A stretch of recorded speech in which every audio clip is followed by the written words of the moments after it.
You are Locked On Jazz, your daily podcast on the Utah Jazz. Part of the Locked On Podcast Network, your team every day.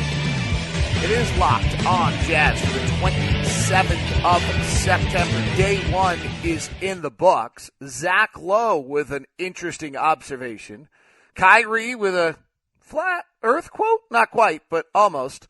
And the impact of the new timeouts, plus get to know Raul Neto. And when you're done, you'll have a new favorite player. It's all coming up on today's edition of Locked On Jazz.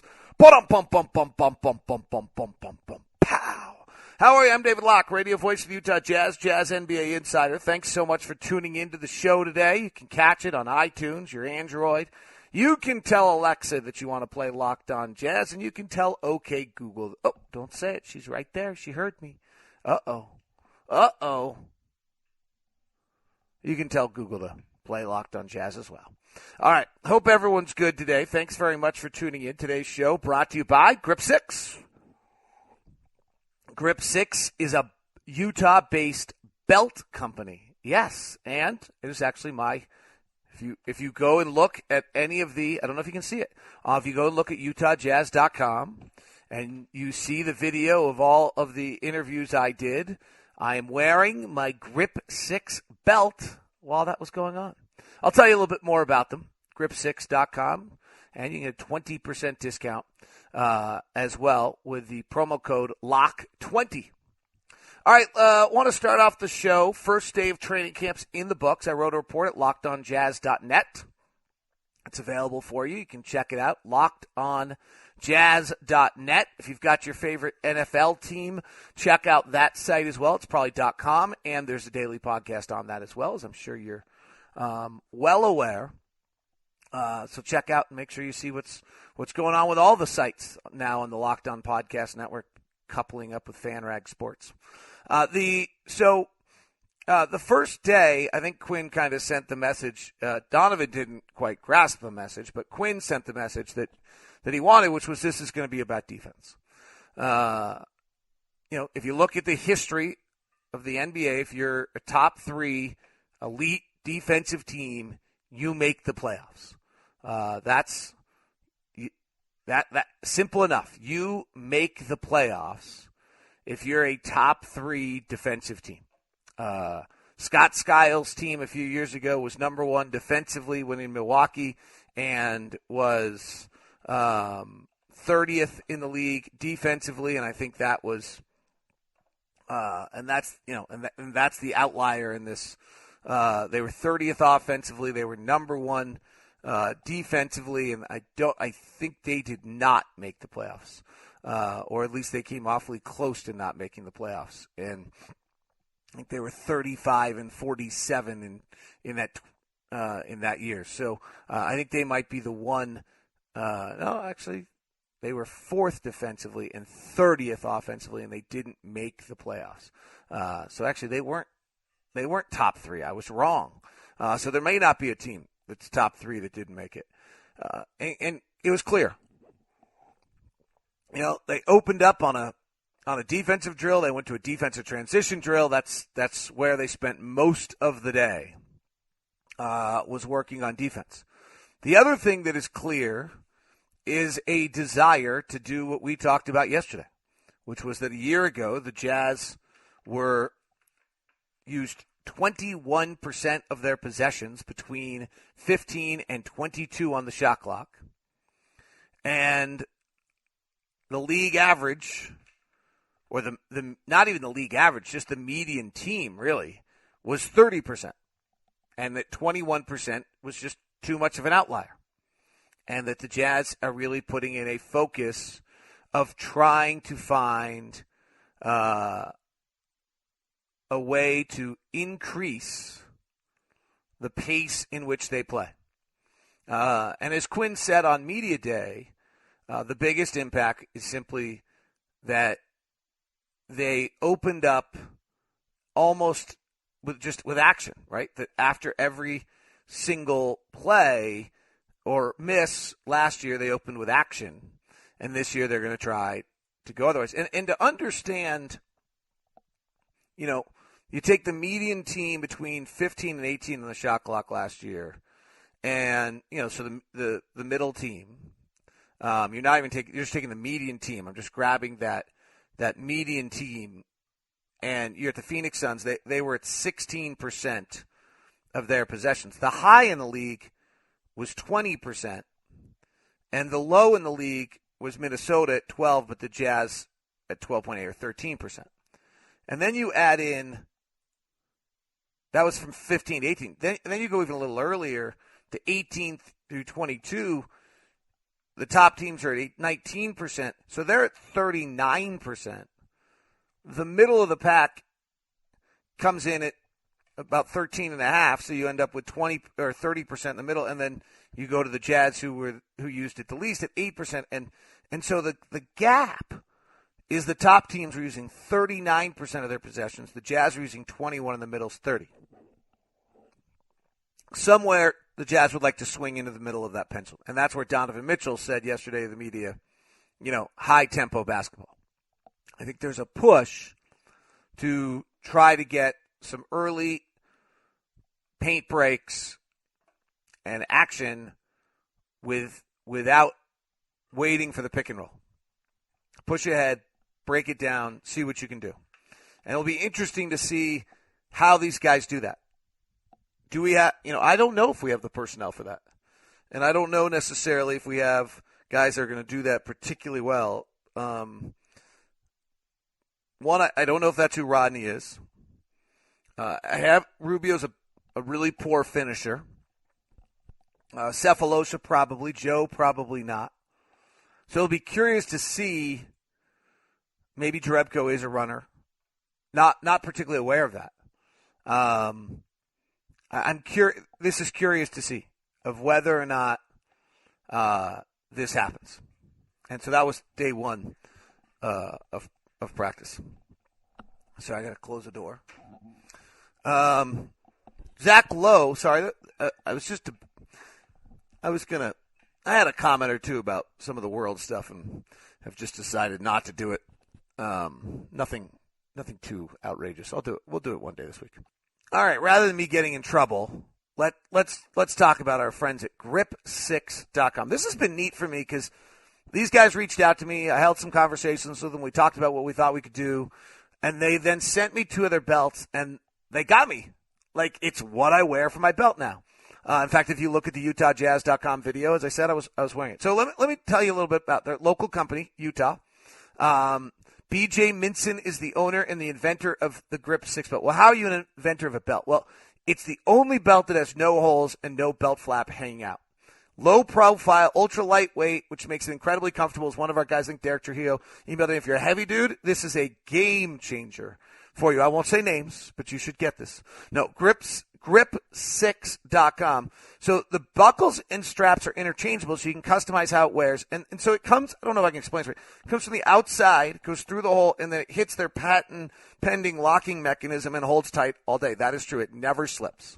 It's cool. Go to the website. The first one up is the Ninja belt. Very basic. That black lightweight with a black belt. You can get, if you're a golfer or want to do something more dramatic, they have a blue one, they have a green one, they have a big red one. You can change the colors. They have 6 different colors of what your belt strap can look like. The buckles are $20. The straps are $15, and then use the promo code LOCK20 and you get 20% off. If you scan all the way down, then they've got some cool stuff. I like the Stickley. I'm going to have to get that. The Ruskin's nice also. I really like the Stickley. I have the carbon fiber dark matter, which is a little bit more expensive, but it's really sweet. They have one that's a little more businesslike and a graphite one. Check it out. Great selection. They've got some packages for you as well. Utah company, BJ and the crew have really, in their mind, built the best belt that's out there. And that's their goal. Great warranties on it. So if it doesn't work, they'll take care of it, but that's not going to happen. It's just terrific. Check it out. It is called grip6.com, and with the promo code LOCK20, you can get yourself a really well-priced, pretty awesome belt with some great versatility. Zach Lowe and Kevin Arnovitz did a great podcast. They're kind of the most interesting teams that they don't understand, and the Jazz were one of them. And I would agree with them. As I've said, I'm not entirely sure the value of defense, And I'm not entirely sure the value of depth. And those are the two things the Jazz have, is defense and depth. Our shooting could be really horrendous. And so I think it's going to be really curious to watch us. It was interesting because Arnovitz in the podcast talks about Dante Exum as the player he's most intrigued, and Zach didn't even have that on his list. Zach did have a note that I was unaware of that is pretty tremendous. And that is that all the Favors and Gobert numbers we talk about, Favors and Gobert together, have Gordon Hayward on the floor. And now all but 60 of them had Gordon Hayward on the floor last year. Now, when Gordon was off the floor in those 60 minutes, the Jazz were even better, but I would guess that's a pretty false pretense. The Jazz, when Favors and Gobert on the floor together, are 96.5. When they were on the floor, 480 minutes are with Gordon, 60 are without. So really hard to tell what that means. And it will be interesting to see then how successful Favors and Gobert are without Gordon. The other one that's interesting is they were even slower without Gordon at 89.7 possessions. I mean, we could be really incredibly slow, which then, also is if you got these two bigs on and you're trying to run early in the action, they're probably not involved at that point. But I thought that was a great point by Zach. I didn't know that so much of that is Gordon related. Speaking of Gordon, pretty funny quote yesterday. I had some fun with it on Twitter by Kyrie Irving, who just is, got weird quotes. On Gordon Hayward, he's going to run the floor, be aggressive, play defense, offensive rebound, attack the defensive glass, do everything. Yeah, none of that mentioned being the second fiddle offensively to Kyrie. Run the floor, be aggressive, play defense, offensive rebound, attack the glass, and do everything. The other irony is that if he has a weakness, it's probably running the floor because he was overburdened with a workload, and offensive rebounding was 2.3%. I mean, that he was not an offensive rebounder. He can do everything, but it's just funny that Kyrie. You have a feeling that Kyrie doesn't know Gordon's game at all. Gordon gets slighted pretty easily too, so it'll be curious to see there. I've had a bunch of people who've asked me again on the Joe Ingles Media Day questions, comments about Gordon. I'm not going to create something out of it. I don't think Gordon's reached out to people. I think Gordon left and Gordon left. I don't think he's reached out to people. So I don't think he's reached out to people. And I don't think he, made a tremendous amount of phone calls on that day either. So I think we got to let it go, honestly. And I'm kind of hoping, I know it's not going to happen. I'm kind of hoping by, what is it, March when they come into town? It's late, isn't it? Yeah, March 28th that we've moved on, but I'm pretty certain we won't have. And I get it. I want to talk about the timeouts this year in the NBA. So for those who do not know, there's a bunch of changes in the timeouts this year. It used to be, this is kind of geeky stuff. It used to be that whenever a whistle blew in the first quarter, under 6 minutes and under 3 minutes, that there was a timeout.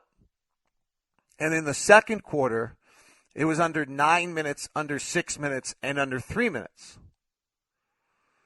They have eliminated the under 9-minute mandatory timeout in the second and fourth quarters.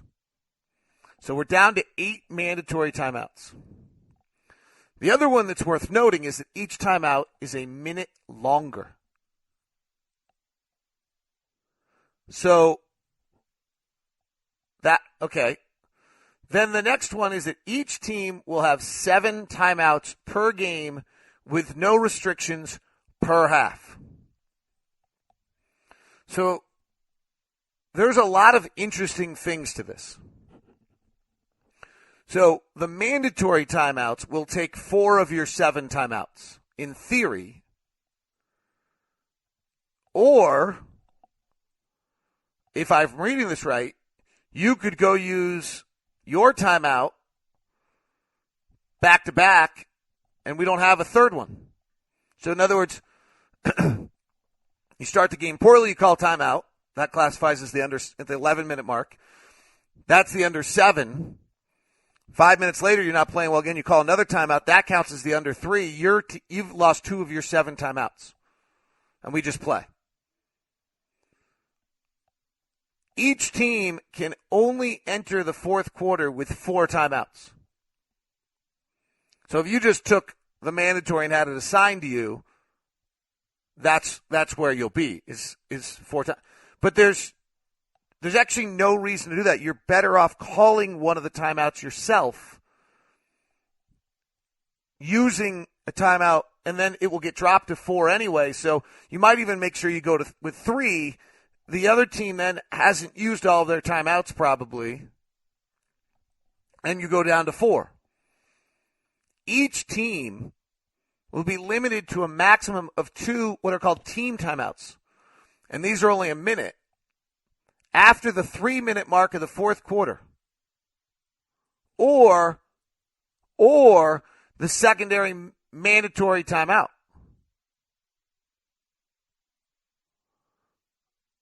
So it's the later of the 3-minute mark or the second mandatory timeout. Okay? So at that moment, you only have 2 team timeouts left. You used to have 1 full 220s. The last 3 minutes of the fourth quarter may have up to, but never exceeding, 5 timeout stoppages. So in other words, you have the mandatory under 3, and each team calls 2, and that's it. So that'll be much better for game flow. Here's what's really interesting on that. In all likelihood, teams are going to want to save 1 timeout to advance the ball in case you're down 1 late. When you're down 1 late, you can call timeout and move the ball forward to get that play run in the half court, which in some way means that we're down to 1 timeout per team in the final 3 minutes. So less substituting, less positional substitution unless you're fouling. Teams are going to have to be smart and understand how they're playing and what they do. And understand their coaches. Continuity early in the year, well-coached teams should be in good shape. Now, what about game flow? So the first one I just talked about is really interesting is that it used to be that the Jazz took a timeout, and then if that was their assigned timeout, that's what it counted for that under that mandatory. And then the next timeout would be counted to the Bulls. I'm assuming the Jazz are playing the Bulls in this scenario. Now, you just have 7 timeouts a game. You know you can't take more than 4 of them into the fourth quarter, and you really know you can't take more than 2 of them into the final 3 minutes. So there's a real answer that you probably could use. Make sure you only go the fourth quarter with 3 of them, and you control the timeouts and when you call them much more than your opponent. You can call both the mandatory timeouts in the same quarter. From a Jazz standpoint, what would be really interesting is if Quinn decided to ever do that and make a game play long to tire teams out at altitude. The other thing is you're now guaranteed at least 5 minutes of action to open every quarter before the mandatory timeout, unless you force the coach to use his timeout, which may be fine. Maybe you force them. That's fine. It's not a big. It just other teams have to be smart about it. But in regards to the idea of the Jazz running a little bit more and pushing, really coming out and pushing to open quarters, to me seems most important. You've got 5 minutes of action before the 7-minute timeout. Then let's say you call the timeout at 6:40. Now the next timeout, you never really have more than about 3.5 minutes of action without a timeout because you'll have a mandatory at 3. The other one that it gets interesting is the timeouts are much longer. The local timeouts, I guess last year were 2:15. I thought they were about 1:30. They're saying they were 2:15. They're now 2:45. So there's 30 seconds more time on every timeout. They're 3:15 on national TV games. So the Warriors are playing like 3 minutes of rest every time they have a timeout. There's some coaching and manipulation here that you can get a real edge as a coach and how you use it. And I think it's going to be better for game flow. I don't think it's going to make the game faster because the timeout's a little longer. And there's actually more inventory than there was. But I think that it's going to be interesting to see how it plays. No more 20-second timeouts, just team timeouts. Those are 1:15. Quarter breaks are the exact same length as they were. Regular timeouts are 30 seconds longer. Halftime is a minute longer. The other one that will be interesting, by the way, is game ops. For game operations, they'll have to actually really keep the arena buzzing for an extra minute, which will be curious to see.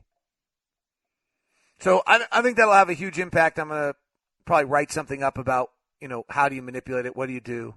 What are the approaches? But I thought that it was worth talking about. All right, let's get to know Raul Neto. Really just a wonderful young man and very, very interesting to talk to. And here it is for you. Let's get to know Raul Neto. If you took me back to your hometown, what would you show me? What would be the things you'd show me in your hometown? I think my hometown, it's people there are great. So I'll take you to know all my friends because I think that's one thing I appreciated from where I'm from. Take you for good views. My friend has a really nice house up in the mountain that you have a great view, and we always do barbecues there. So that's pretty much what I think what I would show you there. And what are the views of? Views of the city. So all Belo Horizonte. That's where I grew up most of the time, and you can see the whole city, and we just sit there the whole day on a Sunday that when nobody works. So we just sit there all day, eat barbecue. And talk and just spend some time together. That's what I do when I'm there. What was your brothers? How many brothers and sisters did you have? What was the birth order in your family? I got 2 brothers. Yeah, one just got a job in New Mexico, so he's moving there. And then my oldest brother, he lives in New Zealand, so we're 3 guys. And what was it like? Was it always competing, or what was it like? Still competing. Every time we play video games, every time we do something that has this competitive side, we always kind of fight each other, talk to each other, and it's pretty fun. I think that's what happens when you have 3 basketball players in the family. Both my 2 brothers played basketball growing up, so we are pretty competitive. What's the first time you beat your older brother? I think I was 14 or 15. He was 17, and that's when I start playing with his team, and sometimes I was playing more time than him, and it was kind of my dad was the coach, so we went home and and it was kind of crazy. We were having dinner, nobody talked to each other, and it was a weird situation, but yeah, that was the time when I started playing more than he and playing more than the professional. And if you took me back to your childhood room, what did it look like?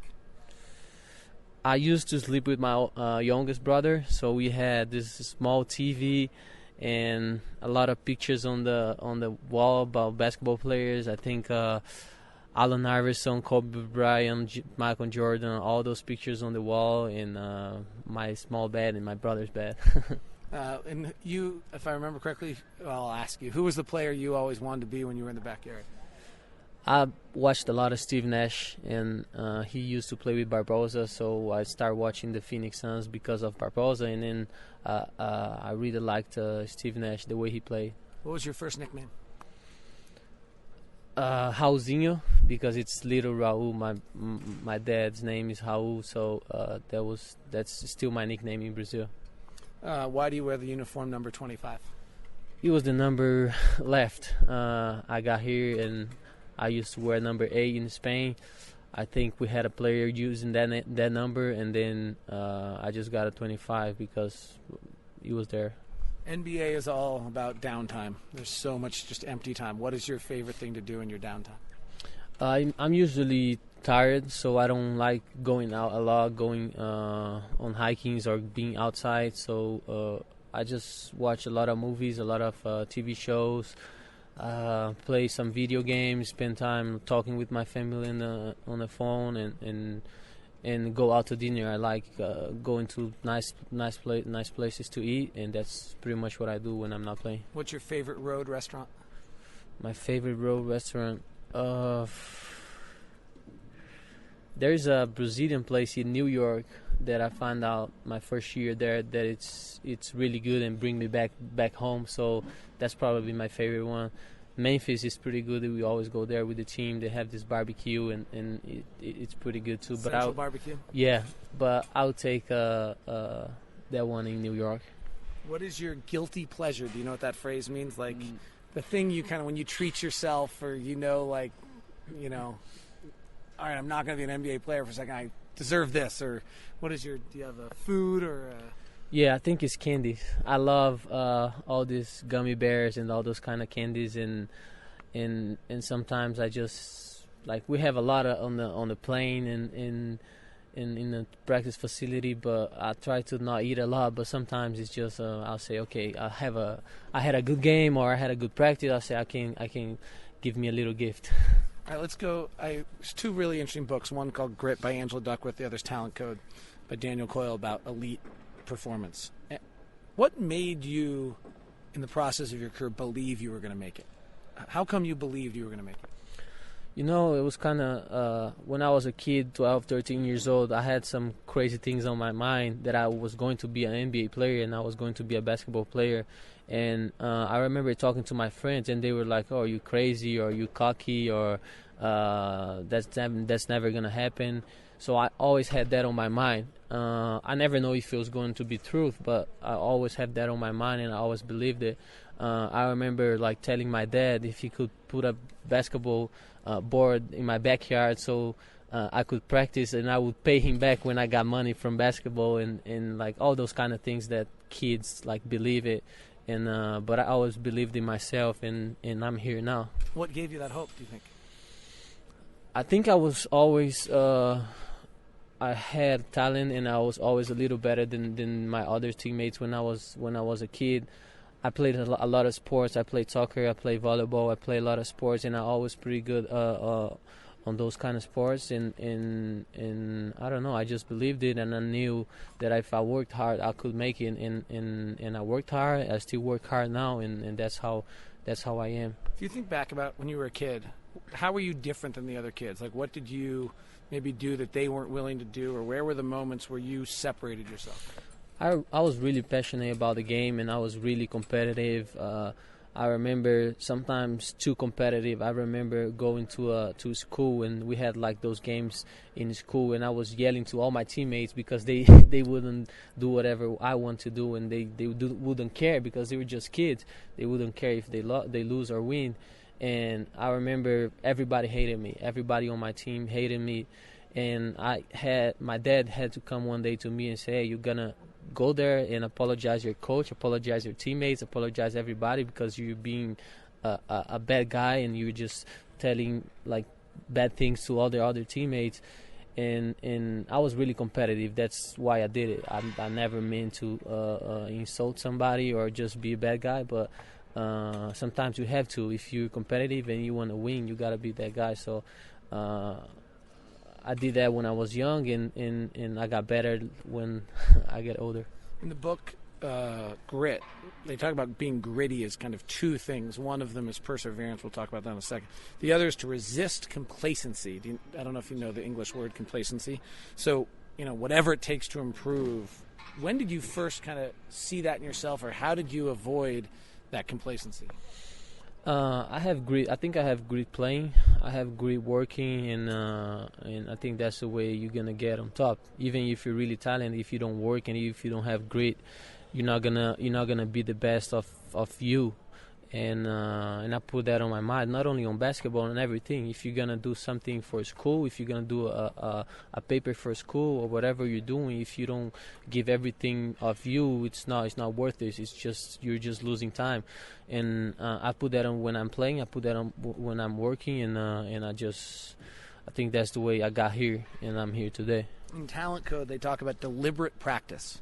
And he talks about acute practice. So he actually talks about the great Brazilian soccer players who are all from this kind of ghetto where they don't have soccer fields, but they play some game in the alley. You're nodding, so maybe you know what I'm talking about. In the alleyway with these little balls, and so that when they then get out on the soccer field, they're so much more skilled with their feet because they have all this space. So it's this, he called it acute practice or deliberate practice, things that are just, so minute or pushing you beyond yourself. What would be your examples of that in your career? I had that growing up because the club that I was playing basketball, we didn't have a lot of money, so all the balls we had was kind of old. It was kind of really, really bad. The court wasn't even like this court that we play right here. It was kind of like playing in the street. So I remember every time like people were asking for better balls. Like, I want to get that ball because probably we had 2 nice balls and then 2 nice basketballs and then 6 or 8 other trash basketballs. So I would, after my coach told me that, I would always take the bad basketball because if you dribble on that basketball, if you get a better basketball, you're gonna be better. So that's my example of that, and I think it works. I think it's true. It's interesting also on that kind of, I don't know if you know about this, but in baseball, there's a bunch of the shortstops are all from this small town, the Dominican, and they talk about it's because all the fields are terrible. So that when they then go out and play on good fields, it's so easy for them. Yeah, it's the same thing. They feel great. They feel great because they're used to a bad thing, and then once you got a nice thing, you're gonna feel great, and you're gonna give you like motivation to be better. What does perseverance mean to you, and what would be an example in your life of perseverance? I think being a 6'1" guy, white guy coming from Brazil, where everybody plays soccer, and heard from a lot of people that you're not gonna make it, and you're not gonna make it, and you just try, work hard every day, and I'm here. So I think that's one example. There's a lot of like soccer players, that a lot of people from my country that coming from there, they say they're not gonna make it. I think all the NBA guys playing in the league, the Brazilian NBA guys, are an example of that too. There's a few quotes I like. One of them is that superlative performance is really a confluence of a dozen small skills, each learned into a larger habit. What would be your example as a basketball player of the tiny, small skills that you've mastered that allow you to play? I think everything in basketball is so many details that sometimes it's like if you're shooting that way, one little movement that you do, that one little change that you do in your shot is going to make you like have more shots and have a better percentage. So I think everything is one. In the weight room, if you're doing something wrong, you might get hurt, or you might not get better as if you're doing the right thing. I think basketball, it's all about details and these small things that you gotta improve it every day. What gets you out every day? What makes you come back when you're tired and it's 11 days in a row? What brings you back out the next day? I think my family. I think I'm where everybody from my family wanted to be. My dad always dreamed about being a NBA player. My 2 brothers always dreaming about being a professional player, and I'm here. I have this opportunity, and I just put everything I have for them and for me. I think I have the opportunity. I don't wanna waste it. I don't wanna lose that opportunity. So every time I wake up, sometimes it's tough because you have a lot of practice, you have a lot of games.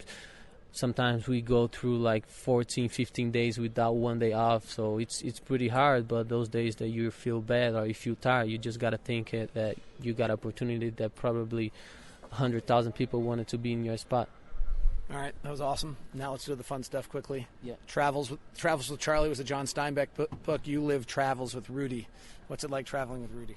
It's fun. It's kind of stressful sometimes because he want to do all his time. He want to do all whatever like he wants to do. He want to choose all the spots we're going. So we kind of just gotta relax and let him decide what we're doing more. When I was in France, when I was in Brazil, I was kind of trying to like tell him where to go, but he still wanted to go like whatever he wanted to go. So, but it's pretty fun, you know. He's a nice guy. I've been hanging out with him for those 2 years that I'm here, and it was pretty fun. I got to know his hometown. I got to know his country. He came back to Brazil. He came down to Brazil, so I showed him a little bit of Brazil. So it was fun. You're 6'1", so if you want to go out, you can probably hide. If you're with Rudy, you can't hide. He's 7'2", people see him. What's that? What's it like being with a 7-footer? You know, it's kind of crazy because a lot of people know him, but a lot of people doesn't know him. They just ask for pictures or they just ask for something because he's 7'1". So people are coming like, can I take a pictures? And he's like, yeah. So you think they know him. And then after the picture, he's like, what's your name? What do you do? What do you play? And I'm like, come on, man. Why are you taking a picture with someone that you don't even know who it is?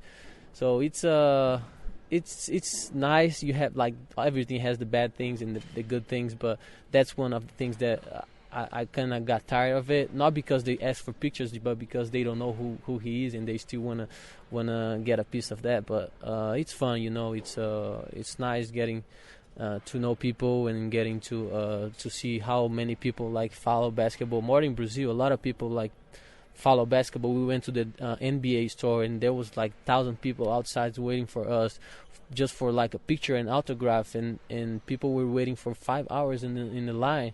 It was one of the craziest thing I've ever seen, and a lot of people were there for 3-4 hours and they didn't even get a autograph or a picture because we had to go. We were supposed to be there for 1 hour and we were there for almost 2, and there was still like 200 people waiting for an autograph. So it's pretty fun. It's pretty cool. Do you ever have funny experiences where they don't realize you play also when you're with Rudy? They just think you're hanging out with him? Yeah, they just think I'm I don't know, his assistant or his friend or whatever. But I'm good with that. Sometimes I just wanna walk around like a normal person, and I don't want nobody to bother me. So that's good that I'm only 6'1" and not 7'1". Pleasure talking with you, my friend. Yeah.